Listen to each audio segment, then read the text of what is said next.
বন্ধুরা, কথায় আছে চিন্তা চিতা সমান। আপনি বলুন তো এখানে কতটা জল হতে পারে? একটা আইডিয়া, 100 ml বা 200 ml।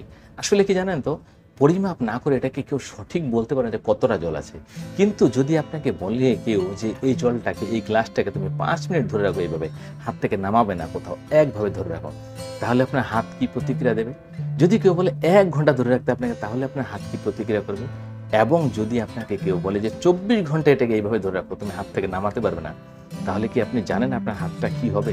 এই হাতটা টোটাল অকেজো হয়ে যাবে, নার্ভাস সিস্টেম টোটাল ফেল করে যাবে, হয়তো আপনার প্যারালাইসিসও হয়ে যেতে পারে। অর্থাৎ চিন্তা, টেনশন, যদি আপনি ছোটখাটো ব্যাপার নিয়ে 5 মিনিট চিন্তা করেন তাহলে তো ঠিক আছে, এটা সহ্য করে যাবেন। যদি 1 ঘন্টা করেন, আপনি ধীরে ধীরে এগুলো একটু মাথা ধরা শুরু হয়েছে। যদি 24 ঘন্টা নেয়, দেখবেন টোটাল মাথা আপনার ধরে গেছে, পুরো মাথা ব্যথা হচ্ছে। তারপরে কি হবে? আপনি বিছানা থেকে উঠতে পারবেন না, বিছানায় শুয়ে পড়েন চোখ বন্ধ করে, ওষুধ নেওয়া শুরু করেন। তারপরে কি হবে? আপনার পেট খারাপ হয়ে যাবে। এ তো শুরুয়াত। এরপর দেখেন আরো কি কি সিমটমস আপনার দেখা দেয় শরীরের মধ্যে।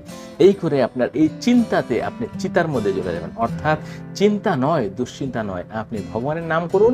যদি কোনো কাজ না থাকে, আর না হয় নিচে কাজের মধ্যে ধ্যান দিন, কর্ম করে যান, যা হওয়ার সেটা ভগবান দেখে নেবে।